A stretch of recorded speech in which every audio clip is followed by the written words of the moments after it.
اللہ اکبر اللہ اکبر اللہ اکبر اللہ اکبر اشہد ان لا الہ الا اللہ اشہد ان لا الہ الا اللہ اشہد ان محمد رسول اللہ اشہد ان محمد رسول اللہ حی علی الصلاة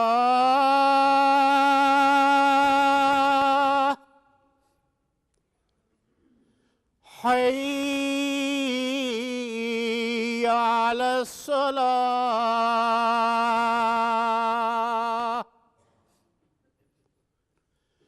حی علی الفلاح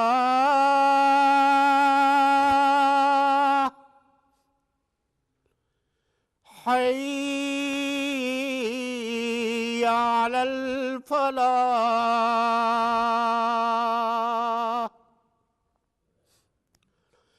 اللہ اکبر اللہ اکبر لا الہ الا اللہ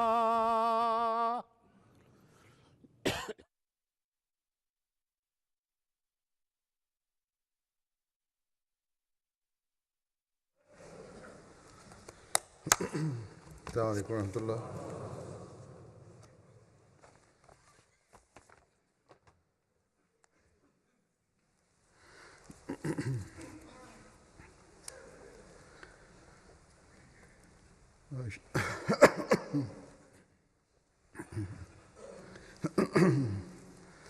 اشہد ان لا الہ الا اللہ وحدہ لا شریک لہ واشہد ان محمدا عبدہ ورسولہ. اما بعد فاعوذ باللہ من الشیطان الرجیم. بسم اللہ الرحمن الرحیم. الحمد للہ رب العالمین الرحمن الرحیم مالک یوم الدین. إياك نعبد وإياك نستعين. اهدنا الصراط المستقيم صراط الذين أنعمت عليهم غير المغضوب عليهم ولا الضالين. يا أيها الذين آمنوا كتب عليكم الصيام كما كتب على الذين من قبلكم لعلكم تتقون.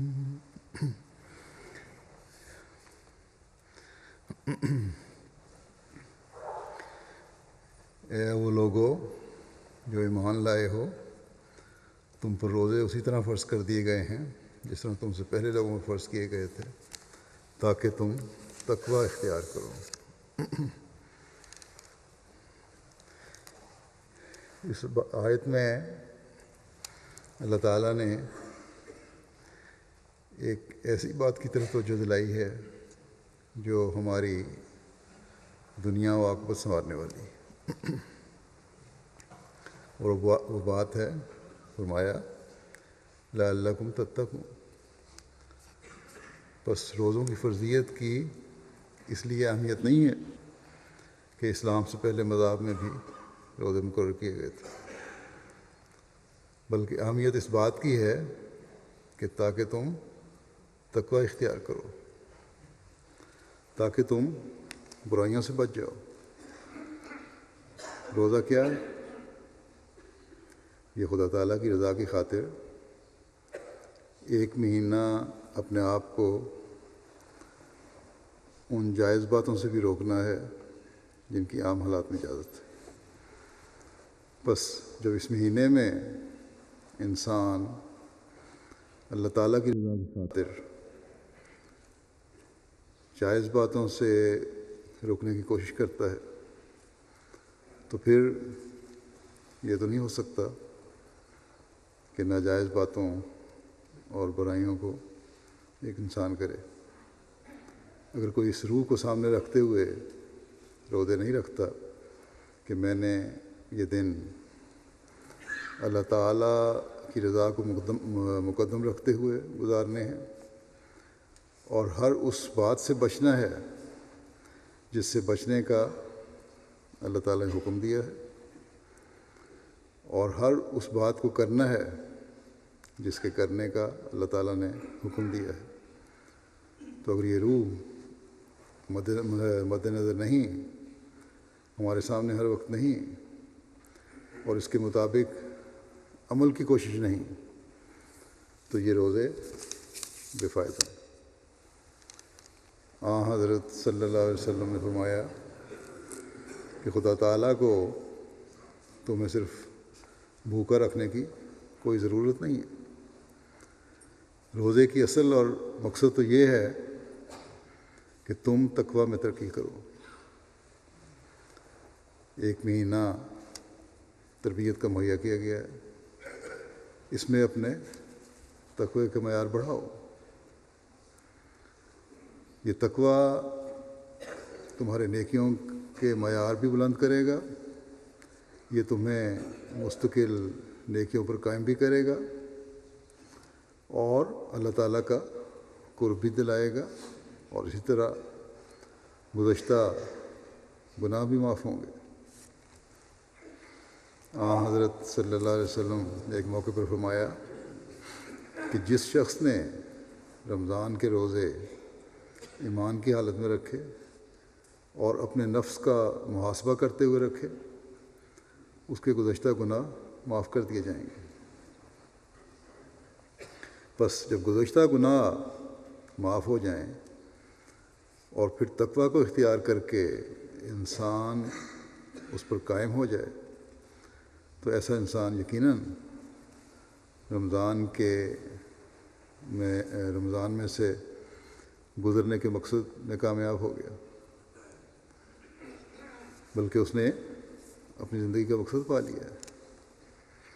تقوی کے فوائد جو ہمیں قرآن کریم میں ملتے ہیں، اس میں ایک فائدہ اللہ تعالیٰ نے خود یہ بیان فرمایا ہے کہ فاتقوا اللہ یا اولی الالباب لعلکم تفلحون۔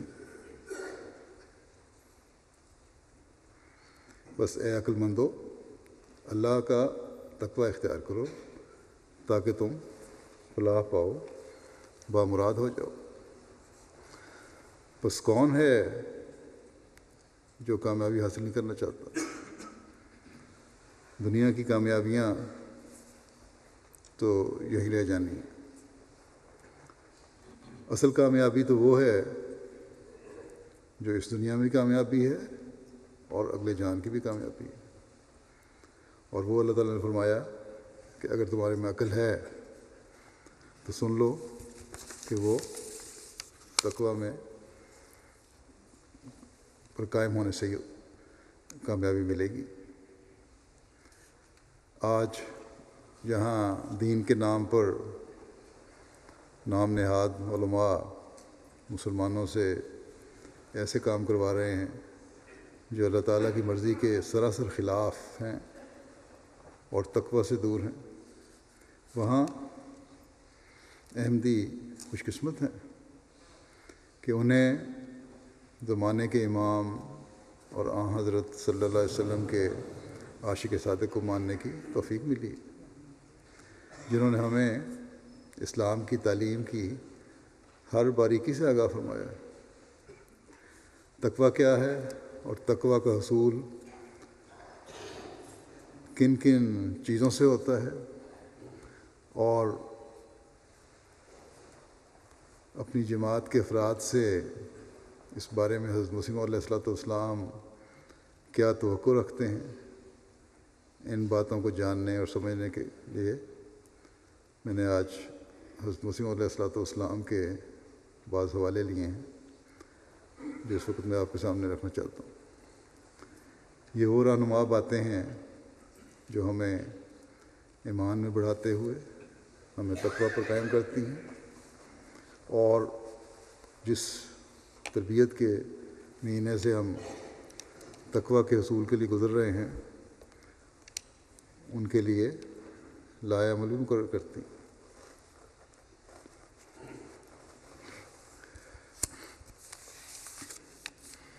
حضرت اقدس مسیح موعود علیہ السلام فرماتے ہیں کہ تقوی کوئی چھوٹی چیز نہیں ہے، اس کے ذریعے سے ان تمام شیطانوں کا مقابلہ کرنا ہوتا ہے جو انسان کی ہر ایک اندرونی طاقت و قوت پر غلبہ پائے ہوئے ہیں۔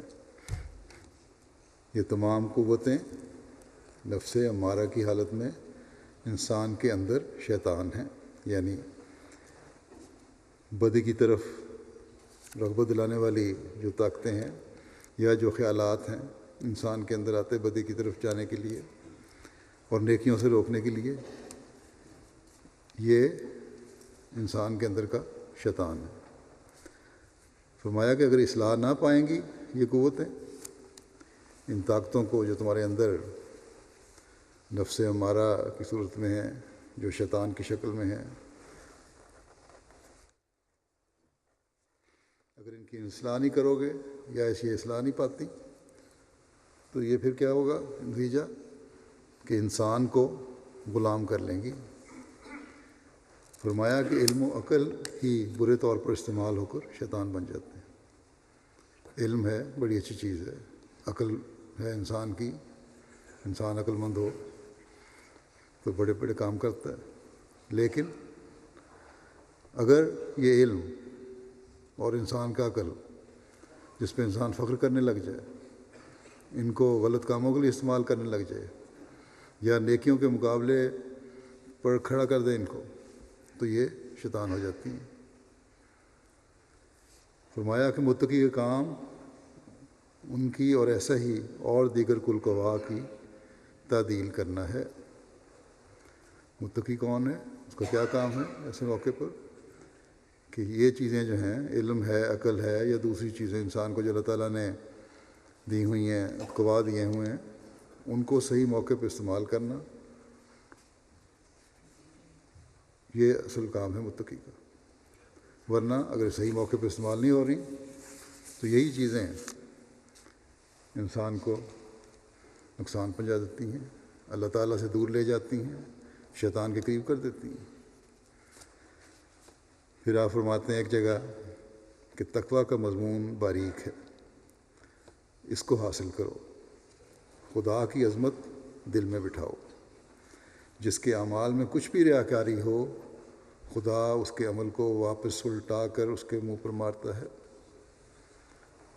کسی بھی عمل میں دکھاوا نہ ہو، ریاکاری نہ ہو، بناوٹ نہ ہو، اگر یہ ہے تو وہ عمل اللہ تعالیٰ کے لیے نہیں، چاہے وہ عبادت ہے، چاہے وہ قرآن کریم کی تلاوت ہے، چاہے وہ روزہ رکھنا ہے یا کوئی اور نیکی کام کرنا۔ فرمایا متقی ہونا مشکل ہے، مثلا اگر کوئی تجھے کہے کہ تو نے قلم چرایا ہے تو کیوں غصہ کرتا؟ کہ تمہیں کہے اگر کہ میرا قلم یہاں پڑا ہوا تھا، تم نے اس کو چرایا ہے، اٹھا لیا، تم اس پہ غصے میں آ جاتے ہو، کیوں؟ تیرا پرہیز تو محض خدا کے لیے ہے۔ اگر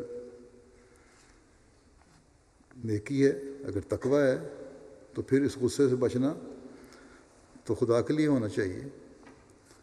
ذرا سی بات پر اپنی انا کو سامنے نہ لے آؤ، بلکہ اپنے عمل کو خدا کی رضا کے مطابق ڈھالو۔ فرمایا کہ یہ طیش اس واسطے ہوا کہ روح بحق نہ تھا۔ یہ غصہ کیوں آیا؟ اس لیے کہ تمہارا اصل مقصد خدا کی رضا نہیں تھی، بلکہ اپنی انا کی طرف چل رہے تھے تم۔ جب تک واقعی طور پر انسان پر بہت سی موتیں نہ آ جائیں وہ متقی نہیں بنتا۔ فرمایا کہ معجزات اور الہامات بھی تقوی کی فرع ہیں۔ اصل تقوی ہے کسی کوئی کہے کہ مجھے الہامات ہوتے ہیں یا معجزہ دکھاتا ہوں، یہ تو ایک تقوی کی وجہ سے ایک چیز ہے، ضمنی چیزیں ہیں۔ اصل چیز تقوی ہے۔ اس واسطے تم الہامات اور رویا کے پیچھے نہ پڑو، بلکہ حصول تقوی کے پیچھے لگو۔ جو متقی ہے اسی کے الہامات بھی صحیح ہیں، اور اگر تقوی نہیں ہے تو الہامات بھی قابل اعتبار نہیں، ان میں شیطان کا حصہ ہو سکتا ہے۔ کسی کے تقوی کو اس کے ملہم ہونے سے نہ پہچانو۔ یہ نہ سمجھو کہ بڑا متقی ہے، اس کو بڑی خوابیں آتی ہیں، بڑا نیک ہے، الہامات ہوتے ہیں، کشف ہوتے ہیں، نہیں، بلکہ اس کے الہاموں کو اس کی حالت تقوی سے جانچو۔ وہ الہامات یا خوابیں صحیح ہیں، اس کو اگر جانچنا ہے تو یہ دیکھو کہ تقوی بھی ہے اس میں کہ نہیں۔ بعض چھوٹی چھوٹی باتیں ہوتی ہیں، یہ مثال مثلاً دی، کسی نے کہا کہ تم نے میری فلاں چیز اٹھا لی، تو کو غصہ آ گیا۔ یہ طیش میں آنا، غصے میں آنا، اپنے حق کی خاطر دوسرے کو نقصان پہنچانا، یہ چیزیں تقوی ہیں۔ اور اگر یہ چیزیں نہیں ہیں اور پھر لاکھ کوئی کہتا رہے میں بڑی سچی خوابیں دیکھتا ہوں، مجھے بڑے کشف ہوتے ہیں، تو وہ سب غلط ہے۔ فرمایا کہ ملہم ہونے سے نہ پہچانو، بلکہ اس کے الہاموں کو اس کی حالت تقوی سے جانچو اور اندازہ کرو۔ سب طرف سے آنکھیں بند کر کے پہلے تقوی کے منازل کو طے کرو، انبیاء کے نمونہ کو قائم کرو۔ جتنے نبی آئے سب کا مدعا یہی تھا کہ تقوی کی راہ سکھلائیں۔ ان اولیاءہ الا المتقون، مگر قرآن شریف نے تقوی کی باریک راہوں کو سکھلایا ہے۔ کمال نبی کا کمال امت کو چاہتا ہے۔ فرمایا چونکہ حضرت صلی اللہ علیہ وسلم خاتم النبیین تھے، اس لیے حضرت پر کمالات نبوت ختم ہوئے۔ کمالات نبوت ختم ہونے کے ساتھ ہی ختم نبوت ہوا۔ جو اللہ تعالیٰ کو راضی کرنا چاہے اور معجزات دیکھنا چاہے اور خارق عادت دیکھنا منظور ہو تو اس کو چاہیے کہ وہ اپنی زندگی بھی خارق عادت بنا لے۔ بس یہ انقلاب ہمیں لانے کی ضرورت ہے۔ حضرت صلی اللہ علیہ وسلم کو ماننے والے ہیں، آپ کی امت میں سے ہیں، تو آپ کا اسوہ حسنہ ہمارے لیے، اور اس کے لیے یہی ہے کہ اللہ تعالیٰ سے تعلق بڑھے اور حقیقی تقوی پیدا ہو۔ پھر اس بات کی طرف وضاحت فرماتے ہوئے کہ ہر ایک نیکی کی جڑ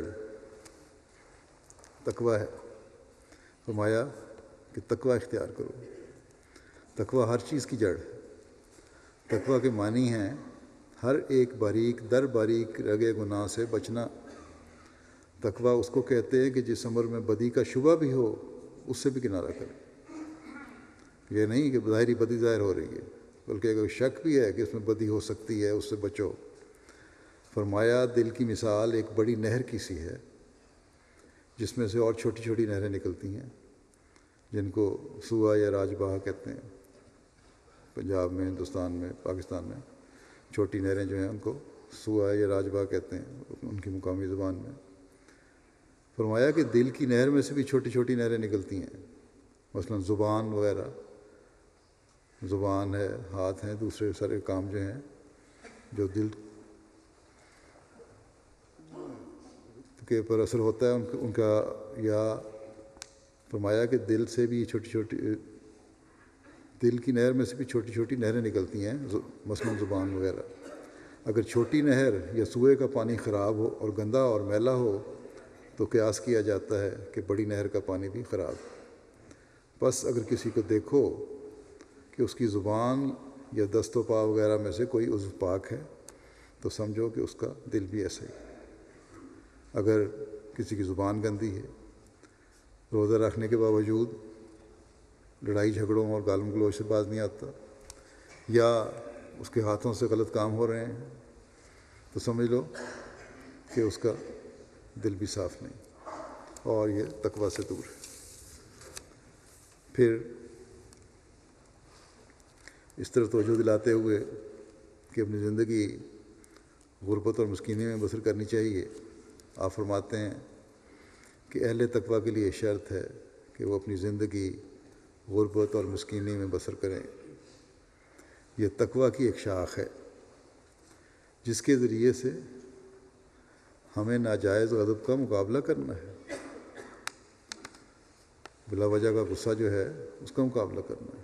غصہ اگر صحیح موقع اور ماحول کے حساب سے ہو تو جائز ہے، لیکن ناجائز غصہ، چھوٹی چھوٹی باتوں میں غصہ، لڑائی جھگڑے، ان سے بچو۔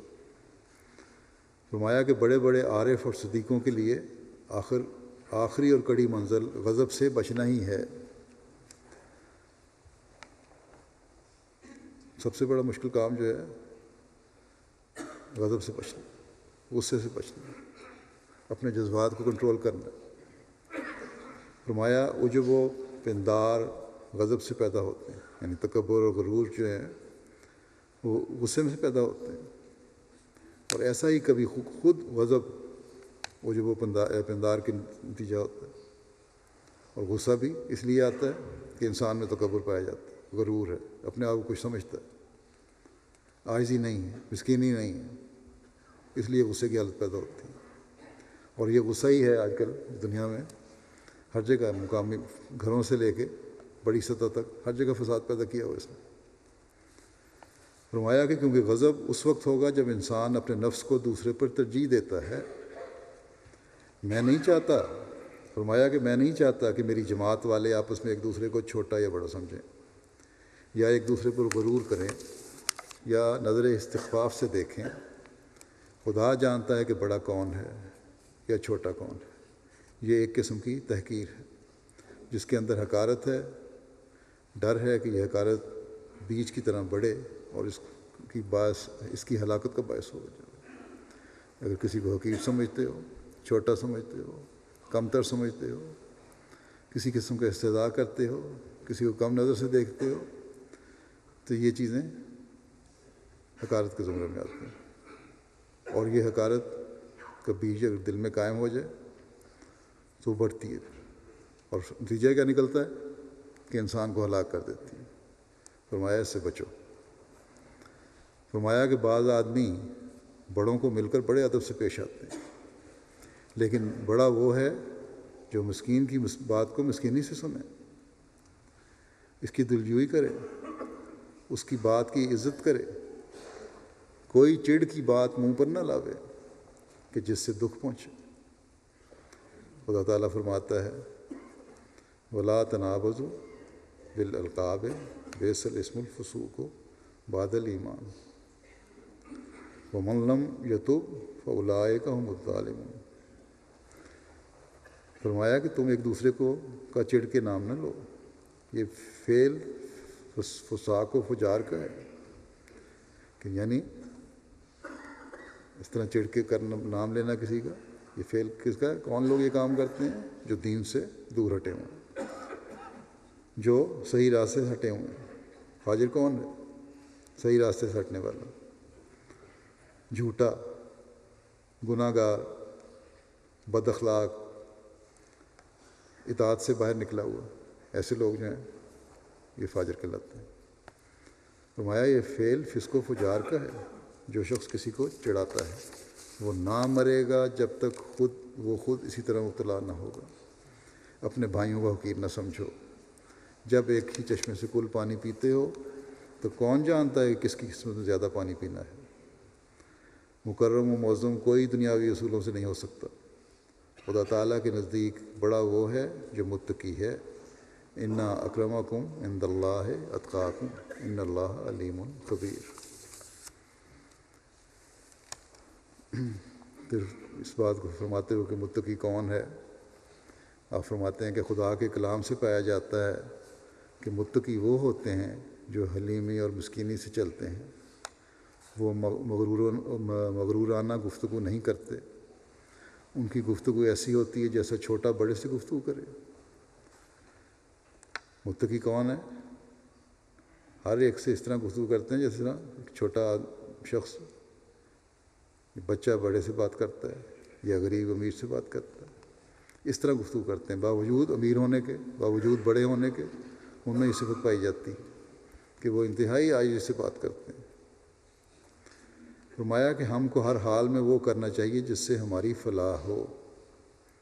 اللہ تعالیٰ کسی کا اجارہ دار نہیں، وہ خاص تقوی کو چاہتا ہے۔ جو تقوی کرے گا وہ مقام اعلیٰ کو پہنچے گا۔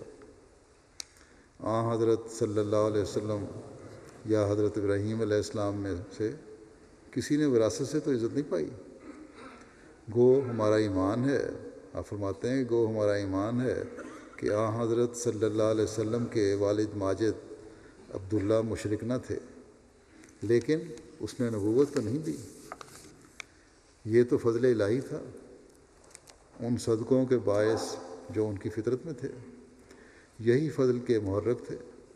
حضرت ابراہیم علیہ السلام جو ابو الانبیاء تھے، انہوں نے اپنے صدق و تقوی سے ہی بیٹے کو قربان کرنے میں دریغ نہ کیا، خود آگ میں ڈالے گئے۔ ہمارے سید و مولا حضرت محمد رسول اللہ صلی اللہ علیہ وسلم کا ہی صدق و وفا دیکھیے۔ آپ صلی اللہ علیہ وسلم نے ہر ایک قسم کی بد تحریک کا مقابلہ کیا، طرح طرح کے مصائب و تکالیف اٹھائے، لیکن پرواہ نہ کی۔ یہی صدق و وفا تھا جس کے باعث اللہ تعالیٰ نے فضل کیا۔ بس یہ اسوہ حسنہ ہے جو ہمارے لیے بھی ہے۔ پھر آپ فرماتے ہیں کہ کس طرح سچی فراست اور سچی دانش حاصل کی جائے۔ فرمایا کہ سچی فراست اور سچی عقل یا دانش اللہ تعالیٰ کی طرف رجوع کیے بغیر حاصل ہی نہیں ہو سکتی، حاصل ہی نہیں ہو سکتی۔ اس واسطے تو کہا گیا ہے کہ مومن کی فراست سے ڈرو، کیونکہ وہ نور الہی سے دیکھتا ہے۔ صحیح فراست اور حقیقی دانش کبھی نصیب نہیں ہو سکتی جب تک تقوی میسر نہ ہو۔ فرمایا اگر تم کامیاب ہونا چاہتے ہو تو عقل سے کام لو، فکر کرو، سوچو۔ تدبر اور فکر کے لیے قرآن کریم میں بار بار تاکیدیں موجود ہیں۔ اب ایک طرف اگر کوئی شخص اپنے علم اور عقل کو غلط رنگ میں استعمال کرتا ہے تو اس کی ہلاکت کا باعث بن جاتا ہے۔ دوسری طرف اللہ تعالیٰ فرماتا ہے کہ عقل سے بھی کام لو، علم سے بھی کام لو، اور سوچو اور تدبر بھی کرو۔ اور آپ اسی بارے میں تاکید فرما رہے ہیں کہ قرآن کریم نے بار بار تاکید فرمائی ہیں، اس میں موجود ہیں۔ فرمایا کہ کتاب مکنون اور قرآن کریم میں غور و فکر کرو۔ اللہ تعالیٰ کی کتاب ہے، قرآن کریم پڑھو، اس کی پوشیدہ باتوں کو جاننے کی کوشش کرو، ترجمہ پڑھو، تفسیر پڑھو۔ رمضان کے دنوں میں قرآن کریم کی تلاوت کی جاتی ہے، اس کے ساتھ ساتھ درس بھی ہیں، ان کی طرف توجہ دو۔ فرمایا اور پارسا تباہ ہو جاؤ، جب تمہارے دل پاک ہو جائیں گے اور ادھر عقل سلیم سے کام لو گے اور تقوی کی راہوں پر قدم مارو گے، پھر ان دونوں کو کے جوڑ سے وہ حالت پیدا ہو جائے گی کہ ربنا ما خلقت ھذا باطلا سبحانک فقنا عذاب النار۔ فرمایا تمہارے دل سے نکلے گا یہ، اس وقت سمجھ میں آ جائے گا کہ یہ مخلوق ابس نہیں بلکہ سانع حقیقی کی حقانیت اور اسبار پر دلالت کرتی ہے، تاکہ طرح طرح کے علوم و فنون جو دین کو مدد دیتے ہیں ظاہر ہوں۔ ایک طرف علم اور عقل اللہ تعالیٰ سے لوگوں کو دور لے کے جا رہی ہے آج کل کے جدید لوگوں کو، دوسری طرف اللہ تعالیٰ فرماتا ہے اس عقل اور علم سے کام لو گے تو اللہ تعالیٰ کے وجود کا پتہ لگے گا، اللہ تعالیٰ کی ثنائی کا پتہ لگے گا۔ آج کل لوگ کہتے ہیں کہ خدا نہیں، خدا اس لیے نظر نہیں آتا کہ ان کی دین کی آنکھ اندھی، اپنی عقل اور علم کو صرف دنیاوی معیار پر پرکھتے ہیں، صرف دنیا کی طرف توجہ ہے، اور دین سے اس لیے ہٹ گئے ہیں کہ ان کے دین فرسودہ اور پرانے ہو چکے ہیں، اللہ تعالیٰ کی رہنمائی نہیں رہی ان کے لیے، اس لیے اس بارے میں سوچ بھی نہیں سکتے، عقل بھی نہیں کر سکتے۔ قرآن کریم پر ہمارے دین میں تو ہمارے لیے قرآن کریم کتاب ہے، اور وہ ہمیشہ کے لیے علم و معرفت سے پر کتاب۔ قرآن کریم پر غور اور تدبر پھر تقویٰ میں بڑھاتا ہے، اللہ تعالیٰ کی ثنائی کی طرف توجہ دلاتا ہے، اور تقویٰ جب میں بڑھتا ہے انسان پھر خدا تعالیٰ کو دیکھتا ہے، یعنی تقویٰ خدا تعالیٰ کو دکھاتا ہے، اللہ تعالیٰ کا وجود پھر غور کرنے والے کو، تقویٰ میں ترقی کرنے والے کو پہاڑوں کی بلندی میں بھی نظر آتا ہے، اور گہری گھاٹیوں میں بھی نظر آتا ہے، دریاؤں میں بھی نظر آتا ہے اللہ تعالیٰ کا وجود، اور سمندروں میں بھی نظر آتا ہے، چاند اور ستاروں میں بھی نظر آتا ہے، کائنات کے مختلف سیاروں میں نظر آتا ہے۔ ایک حقیقی مومن صرف خشک عقل اور منطق پر نہیں چلتا، بلکہ اللہ تعالیٰ سے تعلق پیدا کر کے اللہ تعالیٰ سے نور حاصل کرتا ہے۔ بس روزوں میں اس نور کی بھی ہمیں تلاش کرنی چاہیے کہ رمضان کا مقصد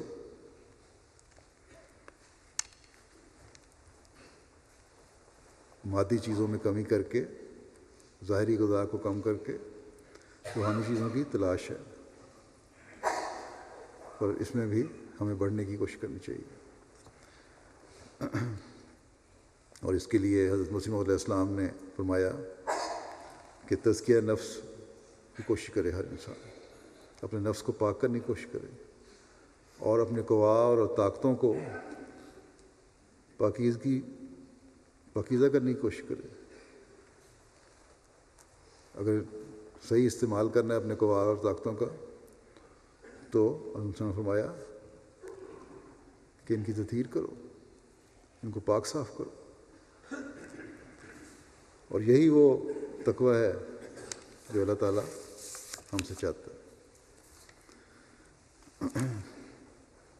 پھر اس بات کی طرف توجہ دلاتے ہوئے کہ اگر جماعت میں شامل ہوئے ہو، اسلام کی خدمت کرنا چاہتے ہو،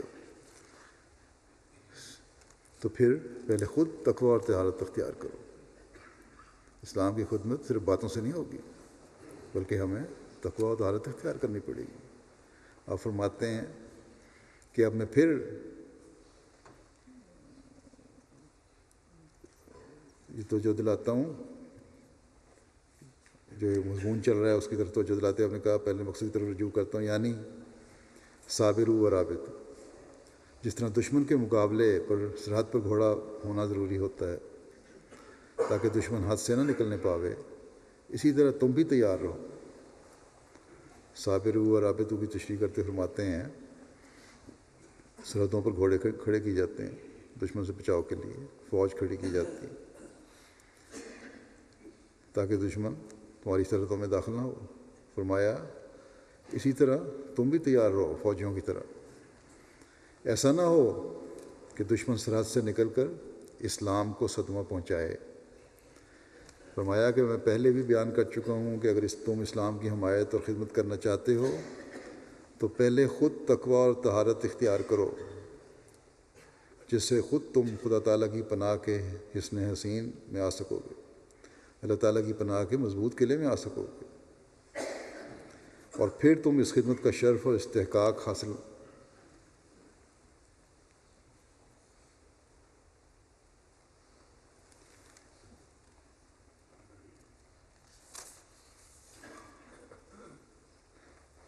فرمایا کہ جس سے خود تم خدا تعالیٰ کی پناہ کے حصن حسین میں آ سکو، اور پھر تمہیں اس خدمت کا شرف اور استحقاق حاصل ہو۔ جب اللہ تعالیٰ کی پناہ میں آ جاؤ گے تو پھر اس خدمت کا جو اسلام کے حفاظت کی خدمت ہے اس کا تمہیں موقع بھی ملے گا اور تمہارا حق بھی قائم ہو جائے گا، کیونکہ تم نے اپنی اصلاح کی، تقوی پہ قائم ہوئے۔ فرمایا تم دیکھتے ہو کہ مسلمانوں کی بیرونی طاقت کیسی کمزور ہو گئی ہے، قومیں ان کو نفرت و حقارت کی نظر سے دیکھتی ہیں۔ اگر تمہاری اندرونی اور قلبی طاقت بھی کمزور اور پست ہو گئی تو بس پھر تو خاتمہ ہی سمجھو۔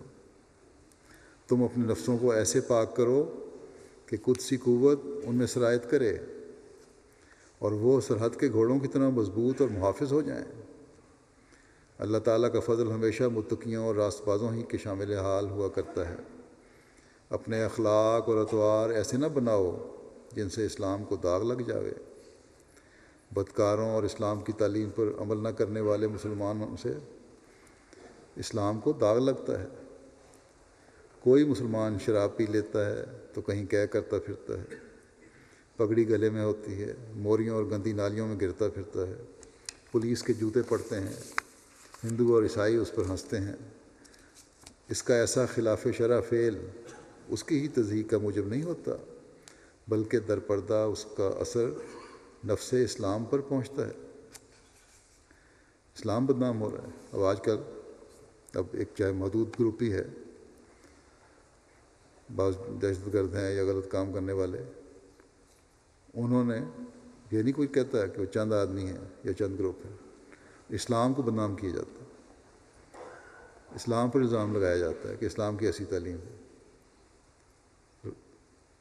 تو کسی بھی اسلام کی طرف منسوب ہونے والے کی حرکت بہرحال مخالفین کو، دشمنوں کو اسلام پر انگلی اٹھانے کا موقع دے گی۔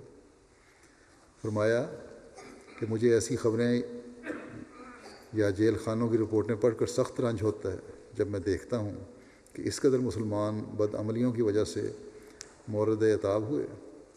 دل بے قرار ہو جاتا ہے کہ یہ لوگ جو صراط مستقیم رکھتے ہیں اپنی بد اعتدالیوں سے صرف اپنے آپ کو نقصان نہیں پہنچاتے بلکہ اسلام پر ہنسی کراتے ہیں۔ فرمایا کہ میری غرض اسے یہ ہے کہ مسلمان کہلا کر ان ممنوعات اور مناہیات میں مبتلا ہوتے ہیں جو نہ صرف ان کو بلکہ اسلام کو مشکوک کر دیتے ہیں۔ فرمایا پس اپنے چال چلن اور اطوار ایسے بنا لو کہ کفار کو بھی تم پر جو دراصل اسلام پر ہوتی ہے نکتہ چینی کرنے کا موقع نہ ملے۔ پھر تقویٰ کے اجزاء کے بارے میں مزید وضاحت فرماتے ہیں آپ۔ فرمایا تقویٰ کے بہت سے اجزاء ہیں۔ عجب ہے، یعنی رغبت، تکبر وغیرہ ہے، خود پسندی ہے، اپنی تعریفیں آپ کرنا، اپنے آپ کو اپنی پروجیکشن کرنا، مال حرام ہے۔ فرمایا تقویٰ جو ہے اس میں عجب، خود پسندی، مال حرام سے پرہیز اور بد اخلاقی سے بچنا بھی تقویٰ ہے۔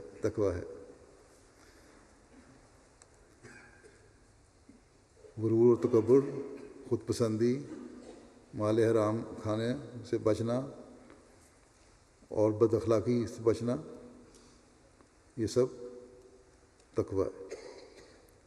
جو شخص اچھے اخلاق ظاہر کرتا ہے اس کے دشمن بھی دوست ہو جاتے ہیں۔ اللہ تعالیٰ فرماتا ہے ادفع باللتی ہے آسان۔ اب خیال کرو کہ یہ ہدایت کیا تعلیم دیتی ہے۔ اس ہدایت میں اللہ تعالیٰ کا یہ منشا ہے کہ اگر مخالف گالی بھی دے تو اس کا جواب گالی سے نہ دیا جائے، بلکہ اس پر صبر کیا جائے۔ اس کا نتیجہ یہ ہوگا کہ مخالف تمہاری فضیلت کا قائل ہو کر خود ہی نادم اور شرمندہ ہوگا، اور یہ سزا اس سزا سے بہت بڑھ کر ہوگی جو انتقامی طور پر تم اس کو دے سکتے ہو۔ فرمایا کہ یوں تو ایک ذرا سا آدمی اقدام قتل تک نوبت پہنچا سکتا ہے، لیکن انسانیت کا تقاضا اور تقویٰ کا منشا یہ نہیں ہے۔ خوش اخلاقی ایک ایسا جوہر ہے کہ موذی سے انسان پر بھی اس کا اثر پڑتا ہے۔ کسی نے کیا اچھا کہا ہے، لطف کن لطف کے بیگانے شود ہلکا بگوش، کہ مہربانی سے پیش آؤ کہ بیگانے بھی تمہارے حلقے میں، حلقہ احباب میں اس سے شامل ہو جاتے ہیں۔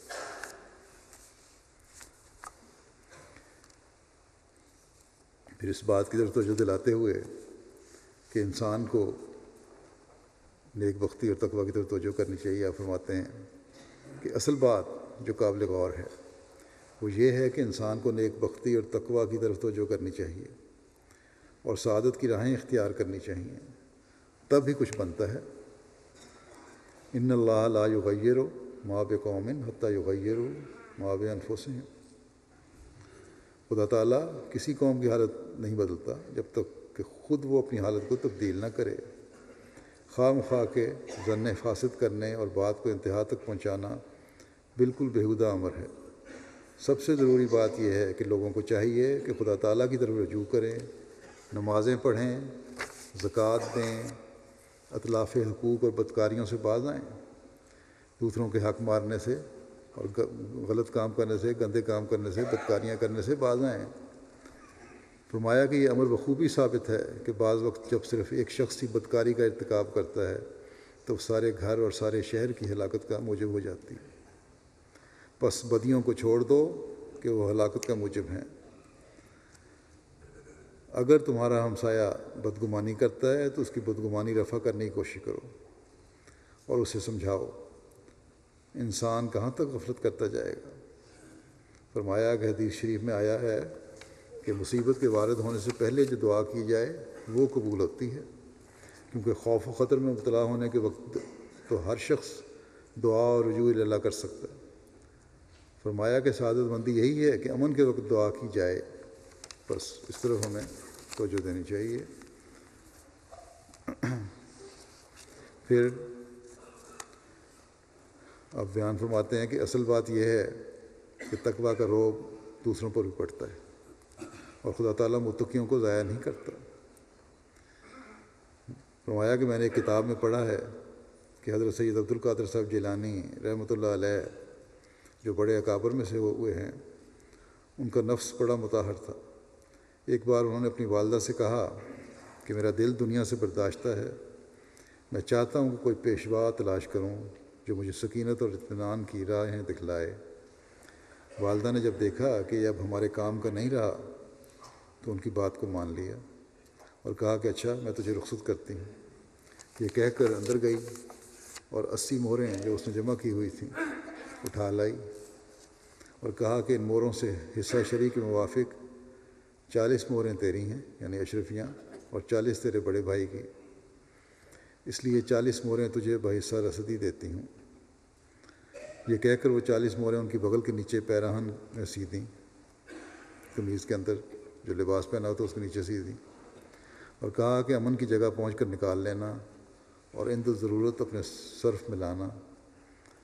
سید عبد القادر صاحب نے اپنی والدہ سے عرض کی کہ مجھے کوئی نصیحت فرما دیں، سفر پہ جا رہا ہوں، کوئی نصیحت فرما دیں۔ انہوں نے کہا کہ بیٹا جھوٹ کبھی نہ بولنا، یہ نصیحت ہے اور یاد رکھنا ہمیشہ، اس سے بڑی برکت ہوگی۔ اتنا سن کر آپ رخصت ہوئے۔ اتفاق ایسا ہوا کہ جس جنگل میں سے ہو کر آپ گزرے اس میں چند راہزن قزاق رہتے تھے جو مسافروں کو لوٹ لیا کرتے تھے۔ دور سے سید عبد القادر صاحب پر ان کی نظر پڑی، قریب آئے تو انہوں نے ایک کمبل پوش فقیر سا دیکھا۔ ایک نے ہنسی سے دریافت کیا، تیرے پاس کچھ ہے؟ آپ ابھی اپنی والدہ سے تازہ نصیحت سن کر آئے تھے کہ جھوٹ نہ بولنا۔ فی الفور جواب دیا کہ ہاں 40 مہریں میرے بغل کے نیچے ہیں جو میری والدہ صاحبہ نے کیسے کی طرح سیدھی ہیں، جیب کی طرح اندر سیدھی ہیں۔ اس قذاق نے سمجھا کہ یہ ٹھٹھا کرتا ہے۔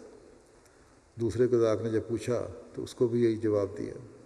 الغرض ہر ایک چور کو یہی جواب دیا۔ وہ ان کو اپنے امیر قذاقاں کے پاس لے گئے کہ بار بار یہی کہتا ہے کہ میرے پاس اتنی موریں ہیں۔ امیر نے کہا اچھا اس کا کپڑا دیکھو تو صحیح۔ جب تلاشی لی گئی تو واقعی 40 موریں برآمد ہوئیں۔ وہ حیران ہوئے کہ یہ عجیب آدمی ہے، ہم نے ایسا آدمی کبھی نہیں دیکھا۔ امیر نے آپ سے دریافت کیا کہ کیا وجہ ہے کہ تو نے اس طرح پر اپنے مال کا پتہ بتا دیا؟ آپ نے فرمایا کہ میں خدا کے دین کی تلاش میں جاتا ہوں۔ روانگی پر والدہ صاحبہ نے نصیحت فرمائی تھی کہ جھوٹ کبھی نہ بولنا۔ یہ پہلا امتحان تھا، میں جھوٹ کیوں بولتا؟ یہ سن کر امیر جو تھا ڈاکوؤں کا امیر قذاق رو پڑا اور کہا کہ میں نے ایک بار بھی خدا تعالیٰ کو حکم نہ مانا۔ چوروں سے مخاطب ہو کر کہا کہ اس کلمہ اور اس شخص کی استقامت نے تو میرا تو کام تمام کر دیا ہے، میں اب تمہارے ساتھ نہیں رہ سکتا اور توبہ کرتا ہوں۔ اس کے کہنے کے ساتھ ہی باقی چوروں نے بھی توبہ کر لی۔ بس یہ بات ہمیں بھی اپنے جائزے لینے کی طرف توجہ دلاتی۔ ہم نے بھی حضرت مسیح علیہ السلام کو اس لیے مانا ہے کہ دین بگڑ گیا تھا اور اسلام کی صحیح تعلیم پر کوئی نہیں چل رہا تھا۔ اگر اسلام کی صحیح تعلیم پر ہمیں چلنا ہے تو مسیح موعود کو مانو، ہم نے اس لیے مانا۔ اس کے بعد پھر کیا ہم نے اپنی برائیاں چھوڑ دی ہیں؟ جھوٹ ایک ایسی برائی ہے جو بظاہر معمولی لگتی ہے لیکن بہت بڑی ہے، اور اگر اس واقعہ کے معیار پر پرکھیں تو اکثر شاید اس برائی میں مبتلا ہوں۔ بس بیت اور تقویٰ کا یہ تقاضا ہے کہ ہم اس برائی سے بچیں۔ اور یہاں آئے ہوئے جو ممالک میں آ رہے ہیں بہت سارے ایسے ہیں جو آئے بھی اس لیے ہیں کہ دین کی وجہ سے باہر نکلیں۔ اپنے ملک میں ان کو دین کی پر عمل کرنے کی اجازت نہیں تھی، آزادی سے اپنے دین کے اظہار کی اجازت نہیں تھی۔ تو ہمیں تو بہت زیادہ، خاص طور پر ان مغربی ممالک میں رہنے والوں کو بہت احتیاط کرنی چاہیے کہ اب ہمارا ہلکا سا بھی کوئی فعل ایسا نہ ہو جس سے یہ اظہار ہوتا ہو، یا ہماری زبان سے کوئی ایسا لفظ نہ نکلے جس سے یہ اظہار ہوتا ہو کہ جھوٹ ہے یا ہم غلط قسم کے فائدے اٹھا رہے ہیں اس اپنے غلط بیانی کرنے کی وجہ سے۔ بس تقویٰ کے معیار کو سامنے رکھتے ہوئے ہر ایک کو اپنے جائزے لینے کی ضرورت ہے۔ پھر اس طرف اب توجہ دلاتے ہوئے کہ خدا تعالیٰ کے عطا کردہ قوا کو کس طرح انصاف سے استعمال کیا جائے اور ان کو استعمال کرنے سے ہی انسان کی نشو و نما ہوتی ہے۔ آپ فرماتے ہیں کہ اللہ تعالیٰ نے جس قدر قوا عطا فرمائے ہیں وہ ضائع کرنے کے لیے نہیں دیے، ان کی تعدیل اور جائز استعمال کرنا ہی ان کی نشو و نما ہے۔ ان کو انصاف سے استعمال کرنا اور جائز استعمال کرنا ہی ان کی نشو و نما ہے۔ ان کو بڑھانا ہے، ان سے فائدہ اٹھانا ہے، ان کو صحیح رکھنا ہے، تو ان کا جائز استعمال ضروری ہے۔ فرمایا اس لیے اسلام نے قوائے رجولیت یا آنکھ کے نکالنے کی تعلیم نہیں دی، بلکہ ان کا جائز استعمال اور تزکیہ نفس کرایا ہے، جیسا فرمایا قد افلح المومنون۔ فرمایا کہ متقی کی زندگی کا نقشہ کھینچ کر آخر میں بطور نتیجہ یہ کہا کہ وَأُولَٰئِکَ هُمُ الْمُفْلِحُونَ، یعنی وہ لوگ جو تقوی پر قدم مارتے ہیں، ایمان بالغیب لاتے ہیں، نماز ڈگمگاتی ہے پھر اسے کھڑا کرتے ہیں، خدا کے دیے ہوئے سے دیتے ہیں۔ نمازوں میں عبادتیں کر رہے ہیں تو خیالات آتے ہیں نماز میں، اگر دوبارہ اللہ تعالیٰ کی طرف توجہ پھیرتے ہیں ان خیالات کو جھٹک دیتے ہیں، یا کبھی نمازوں کی طرف توجہ نہیں رہتی کہ پڑھنی ہے نمازیں وقت پر، پھر اپنی اصلاح کرتے ہیں، نمازیں وقت پر آنے کی طرف، وقت پر ادا کرنے کی طرف توجہ کرتے ہیں، تو ایسے لوگ ہی پھر فلاح پانے والے ہوتے ہیں۔ اور خدا کے دیے اسے دیتے ہیں، جو مال اللہ تعالیٰ نے دیا ہے اس میں سے خرچ کرتے ہیں اس کی راہ میں۔ فرمایا باوجود خطرات نفس بلا سوچے گزشتہ اور موجودہ کتاب اللہ پر ایمان لاتے ہیں، اور آخر کار وہ یقین تک پہنچ جاتے ہیں۔ جب ایمان بالغیب ہوتا ہے تو پھر یقین بھی ہو جاتا ہے، ایسا ایمان ہو جاتا ہے یقین تک پہنچ جاتا ہے۔ فرمایا یہی وہ لوگ ہیں جو ہدایت کے سر پر ہیں، وہ ایک ایسی سڑک پر ہیں جو برابر آگے کو جا رہی ہے اور جس سے آدمی فلاح تک پہنچتا ہے۔ بس یہی لوگ فلاح یاب ہیں جو منزل مقصود تک پہنچ جائیں گے اور راہ کے خطرات سے نجات پائیں گے۔ اس لیے شروع میں ہی اللہ تعالیٰ نے ہم کو تقویٰ کی تعلیم دے کر ایک ایسی کتاب ہم کو عطا کی جس میں تقویٰ کے وصایا بھی دیے، یعنی ساری جو متعلقہ نصیحتیں تھیں تقویٰ کے بارے میں وہ بھی دے دیں۔ سو ہماری جماعت یہ غم کل دنیاوی غموں سے بڑھ کر اپنی جان پر لگائے کہ ان میں تقویٰ ہے یا نہیں۔ پھر اللہ تعالیٰ کے خوف کے بارے میں آپ بتاتے ہیں، فرماتے ہیں کہ اللہ کا خوف اسی میں ہے کہ انسان دیکھے کہ اس کا قول و فعل کہاں تک ایک دوسرے سے مطابقت رکھتا ہے۔ باتیں وہ کیا کر رہا ہے، عمل کیا کر رہا ہے، آپس میں مطابقت ہے، ایک دوسرے سے ملتے ہیں یا مختلف ہیں۔ پھر جب دیکھے کہ اس کا قول و فعل برابر نہیں تو سمجھ لے کہ وہ مورد غضب الہی ہوگا۔ جو دل ناپاک ہے خواہ قول کتنا ہی پاک ہو، وہ دل خدا کی نگاہ میں قیمت نہیں پاتا۔ اگر دل گندا ہے، اپنا عمل اس کے مطابق نہیں ہے، چاہے جتنی مرضی ہم نیک باتیں کرتے رہیں، اللہ تعالیٰ کی نگاہ میں اس کی کوئی قیمت نہیں، بلکہ خدا کا غضب مشتعل ہوگا۔ اللہ تعالیٰ سب کو اس سے بچائے۔ فرمایا پس میری جماعت سمجھ لے کہ وہ میرے پاس آئے ہیں اسی لیے کہ تخم ریزی کی جاوے جس سے وہ پھلدار درخت ہو جاوے۔ بس ہر ایک اپنے پر غور کرے کہ اس کا اندرونہ کیسا ہے اور اس کی باطنی حالت کیسی ہے۔ اگر ہماری جماعت بھی خدا نخواستہ ایسی ہے کہ اس کی زبان پر کچھ ہے اور دل میں کچھ ہے تو پھر خاتمہ بالخیر نہ ہوگا۔ اللہ تعالیٰ جب دیکھتا ہے کہ ایک جماعت جو دل سے خالی ہے اور زبانی دعوے کرتی ہے وہ غنی ہے، وہ پرواہ نہیں کرتا۔ بدر کی فتح کی پیشگوئی ہو چکی تھی، فرمایا کہ بدر کی فتح کی پیشگوئی ہو چکی تھی، جنگ بدر کی ہر طرح فتح کی امید تھی کیونکہ پیشگوئی تھی، اللہ تعالیٰ نے کہا تھا فتح دوں گا، لیکن پھر بھی حضرت صلی اللہ علیہ وسلم رو رو کر دعا مانگتے تھے۔ حضرت ابوبکر صدیق رضی اللہ عنہ نے عرض کیا کہ جب ہر طرح فتح کا وعدہ ہے تو پھر ضرورت الہا کیا ہے؟ حضرت صلی اللہ علیہ وسلم نے فرمایا کہ وہ ذات غنی ہے، یعنی ممکن ہے کہ وعدہ الہی میں کوئی مخفی شرائط ہوں۔ بس یہ ہمارے لیے بڑے خوف کا مقام ہے۔ بے شک حضرت مسیح علیہ السلام سے بھی اللہ تعالیٰ نے ترقی کے وعدے کیے ہیں، کامیابی کے وعدے کیے ہیں، غلبے کے وعدے کیے ہیں، لیکن ہمیں اس کا حصہ بننے کے لیے اپنے جائزے لینے کی ضرورت ہے۔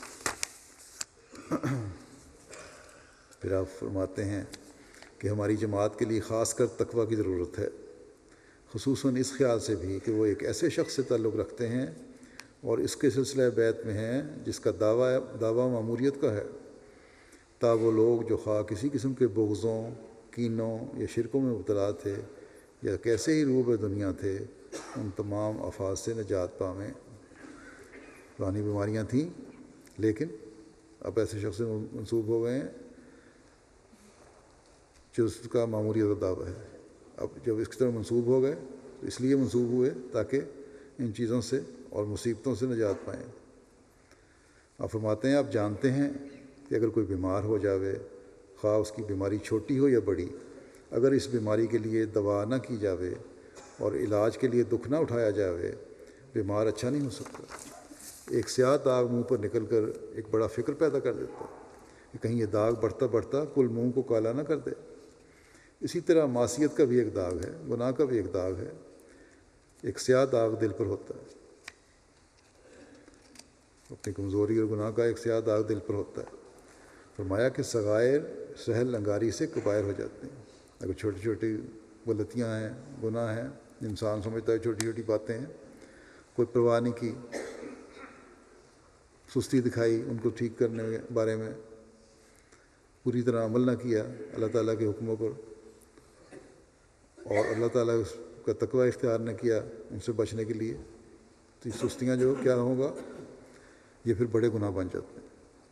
فرمایا صغائر وہی داغ چھوٹا ہے جو بڑھ کر آخر کار کل منہ کو سیاہ کر دیتا ہے۔ یہ چھوٹے گناہ ہی ہیں جو بڑے گناہ بنتے ہیں اور پھر انسان کو سیاہ کر دیتے ہیں۔ اللہ تعالیٰ ہمیں رمضان کے اس خاص ماحول میں اللہ تعالیٰ کے حکم کے مطابق تقوی اختیار کرنے کی توفیق عطا فرمائے، اور ہم حضرت مسیح موعود علیہ السلام کی جماعت کے وہ افراد بنیں جو ہر قسم کی برائیوں سے بچنے والے اور خدا تعالیٰ کی رضا کو حاصل کرنے کے لیے اپنے ہر عمل کو ڈھالنے والے ہوں، اور اس مہینے سے ایسے پاک ہو کر نکلیں اور نیکیوں پر ایسے قائم ہوں کہ ہماری چھوڑی ہوئی برائیاں یا چھوٹی ہوئی برائیاں پھر دوبارہ کبھی عود کر کے نہ آئیں۔ اللہ تعالیٰ ہمیں اس کی توفیق دے۔ نماز کے بعد میں جنازے بھی پڑھاؤں گا، تو ایک جنازہ حاضر ہے۔ مکرمہ طاہرہ حمید صاحبہ اہلیہ مکرم عبدالحمید صاحب مرحوم کوونٹری یو کے کا ہے۔ 8 جون کو ایک لمبی علالت کے بعد 60 سال کی عمر میں وفات پا گئیں۔ انا للہ و انا الیہ راجعون۔ ان کا تعلق جیلم پاکستان سے تھا۔ 2001 میں یو کے آئیں، ایک خاتون تھیں، نمازوں کی پابند، خلافت سے عقیدت کا تعلق، بچوں کو بھی تربیت کی، صحیح رنگ میں جماعت سے وابستہ رکھا، اور خاص طور پر نمازوں کا خیال رکھنے والی خدا تعالیٰ کے فضل سے موسیہ بھی تھیں۔ ان کے لوائقین نے، ان کی والدہ کے علاوہ ایک بیٹا اور 5 بیٹیاں ہیں۔ اللہ تعالیٰ ان سے مغفرت اور رحم کا سلوک فرمائے اور لوائقین کو بھی صبر عطا فرمائے۔ دوسرا جنازہ غائب ہے جو مکرم حمید احمد صاحب شہید ابن مکرم شریف احمد صاحب دل اٹک کا ہے۔ مکرم حمید احمد صاحب ابن مکرم شریف احمد صاحب، جن کی عمر 63 سال تھی، اٹک میں رہتے تھے۔ ان کو مخالفین احمدیت نے 4 جون کو دوپہر 2:30 بجے ان کے گھر کے باہر فائرنگ کر کے شہید کر دیا۔ انا للہ و انا الیہ راجعون۔ تفصیلات کے مطابق 4 جون کو مکرم حمید صاحب نماز ظہر ادا کرنے کے بعد مسجد سے گھر واپس آئے اور گھر کے گیٹ پر آ کر موٹر سائیکل کا ہارن بجایا۔ ان کی بیٹی دروازہ کھولنے کے لیے آ رہی تھیں، گھر کا باہر کا گیٹ۔ اس دوران نامعلوم حملہ آور آئے اور حمید صاحب پر انتہائی قریب سے فائرنگ کر دی اور موقع سے فرار ہو گئے۔ حمید صاحب کو ایک گولی لگی جو کہ چہرے کے دائیں جانب سے لگی اور سر کے پیچھے سے باہر نکل گئی۔ گولی لگنے کے نتیجہ میں حمید صاحب موقع پر ہی شہید ہو گئے۔ انا للہ و انا الیہ راجعون۔ ان کے خاندان میں احمدیت کا نفوذ ان کے دادا مکرم میاں محمد علی صاحب آف لویری والا ضلع گوجرانوالہ کے ذریعے سے ہوا تھا، جنہوں نے 1923 میں خلیفۃ ثانی اعتران ہو کے دست مبارک پر بیعت کی تھی، اور شہید مرحوم 15 مئی 1953 کو لویری والا ضلع گوجرانوالہ میں پیدا ہوئے تھے۔ پھر ایف اے تک تعلیم وہیں انہوں نے حاصل کی، پھر سنجوال فیکٹری اٹک میں ملازمت اختیار کی۔ دوران ملازمت شہید نے گریجویشن مکمل کیا اور ساتھ ساتھ DHMS کا کورس بھی کیا۔ اس کی پریکٹس بھی کرتے تھے ہومیوپیتھی کی۔ 26 سال سروس کرنے کے بعد شہید مرحوم نے ریٹائرمنٹ لے لی اور پھر اٹک شہر میں ہومیوپیتھی کلینک کھولا۔ مرحوم کی شادی 1982 میں محترمہ ممت الکریم صاحبہ بنت مکرم بشیر احمد صاحب سے ہوئی تھی۔ روا کے تھے، روا کلاتھ سٹور کے نام سے مشہور تھے ان کی دکان۔ ان کی بھی وفات 4 سال قبل ہو گئی تھی، بیمار تھیں۔ مرحومہ گورنمنٹ کالج اٹک میں بطور لیکچرر کام کر رہی تھیں۔ شہید مرحوم بے شمار خوبیوں کے مالک تھے، دعوت اللہ، مہمان نوازی، ہمدردی، غریبوں کی مدد، عہدیداران کی اطاعت، بڑے نمایاں وصف تھے۔ بڑے فعال داعی اللہ تھے، لازمی چندہ جات کی ادائیگی اور دیگر تمام مالی تحریکات میں بڑھ چڑھ کر حصہ لیتے تھے۔ سنجوال فیکٹری میں ملازمت کے دوران اپنے ایک ساتھی کی بیعت کروائی، جس کے بعد اس شخص کی ساری فیملی بھی جماعت میں شامل ہو گئی۔ اسی طرح اس ایک خاندان کے 9 افراد نے بیعت کی، جس پر فیکٹری میں ان کی مخالفت بھی شروع ہو گئی۔ شہید مرحوم گورنمنٹ کی طرف سے الاٹ شدہ کوارٹر میں رہتے تھے۔ مخالفین نے ان کے گھر پر پتھراؤ بھی کیا۔ آخرکار فیکٹری کی انتظامیہ نے حمید صاحب اور ان کے ساتھی 9 بائے کا سنجوال فیکٹری سے واہ فیکٹری ضلع راولپنڈی تبادلہ کر دیا۔ شہید مرحوم کو کچھ عرصہ سے مخالفت کا سامنا تھا۔ جنوری 2015 میں ایک شرپسند نے مسجد اٹک اور اس کے کلینک کو آگ لگانے کی کوشش کی تھی، تاکہ چوکیدار کے بروقت آ جانے پر وہ شخص بھاگ گیا۔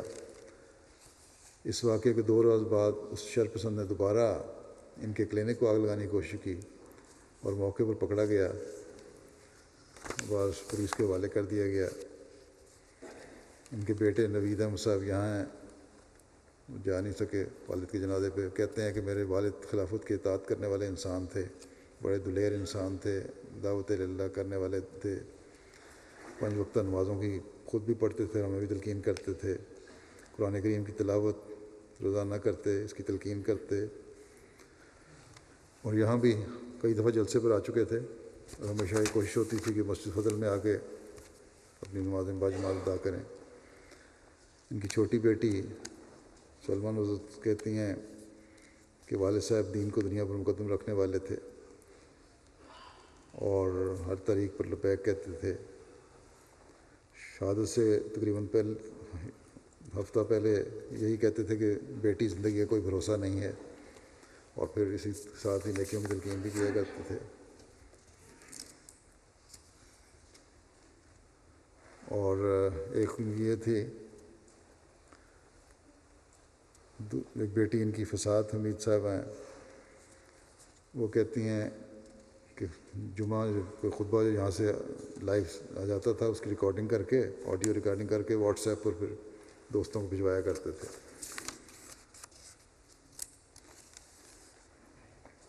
ان کے دوسرے بیٹے ہیں سعید احمد صاحب، ان کا بھی یہی ہے، وہی خصوصیات ساروں نے لکھی ہیں۔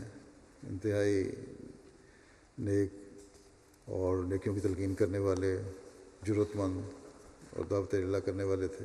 پاکستان کے حالات میں دعوت اللہ بڑا مشکل کام ہے۔ ظہور احمد صاحب ہمارے دفتر میں جو ہیں پرائیویٹ سیکرٹری کے مربی ہیں، ان کے بہنوئی تھے، اور یہ بھی یہی لکھتے ہیں کہ جماعتی ذمہ داریوں کو بڑی محنت اور دیانتداری سے ادا کرتے تھے، زیادہ سے زیادہ وقت نکال کر جماعت کی خدمت کی کوشش کرتے تھے۔ ہر تحریک پر حصہ لینے والے بچوں کو بھی خلافت اور جماعت کے ساتھ پختہ تعلق رکھنے کی تلقین کرنے والے، تہجد گزار، نیک، لمبی دعائیں کرنے والے، اللہ تعالیٰ ان کے درجات بلند فرمائے اور ان کے بچوں کا بھی حافظ و ناصر ہو، اور وہاں بہرحال اب ان کے بچوں کو خطرہ بھی ہے، اللہ تعالیٰ ان کو اپنی حفاظت میں رکھے اور اپنے پاک کی نیکیوں کو جاری رکھنے کی توفیق عطا فرمائے۔